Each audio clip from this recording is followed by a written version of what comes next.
माहितीसाठी भाजपचे माजी उपाध्यक्ष दिलीप माने ठाकरे गटामध्ये प्रवेश करणार आहेत। आज दुपारी 12 वाजता मातोश्रीमध्ये हा पक्षप्रवेश सोहळा पार पडणार आहे।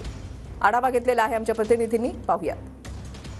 निवडणुकीचे वारे वाहू लागलेले आहेत, कधीही निवडणुका लागू शकतात आणि त्या अनुषंगाने आपण पाहतोय की आता सर्व पक्षांमध्ये इनकमिंग आउटगोइंग मोठ्या प्रमाणामध्ये सुरू झालेले। शिवसेनेमध्ये विशेष करून आउटगोइंग आणि इनकमिंगचं जे सत्र आहे ते गेल्या काही दिवसांमध्ये वाढलेलं आहे। मी सध्या मातोश्री परिसरात आहे। या परिसरामध्ये आपण पाहतोय की बॅनर्स लागलेले आहे। शिवसेना उद्धव बाळासाहेब ठाकरे यांच्या पक्षामध्ये आता दिलीपराव माने जे भारतीय जनता पार्टी मुंबईचे माजी उपाध्यक्ष राहिलेले आहेत त्यांचा प्रवेश आहे आणि माजी मुख्यमंत्री आणि उभाटा पक्षप्रमुख उद्धव ठाकरे यांच्या नेतृत्वामध्ये हा पक्षप्रवेश होणार आहे। 11:30ची वेळ देण्यात आलेली आहे आणि याचे जे बॅनर्स आहेत ते सुद्धा आता मातोश्री परिसरामध्ये झळकूड लागलेले आहेत। हजारोच्या संख्येने जाहीर प्रवेश करा अशा आशयाचा जो बॅनर आहे तो या ठिकाणी लावण्यात आलेला आहे। आपण पाहतोय की दिलीपराव माने यांचा फोटो या ठिकाणी आहे, त्यासोबतच अनिल परब यांचा देखील फोटो आहे आणि या संपूर्ण परिसरामध्ये आता काही वेळानंतर कार्यकर्त्यांची ये जा सुरू राहील। एकीकडे शिवसेना उभाटा पक्षामध्ये सुद्धा इनकमिंग सुरू आहे तर दुसरीकडे शिंदे गटामध्ये सुद्धा इनकमिंग सुरू आणि बऱ्याच मोठ्या नेत्यांची नावं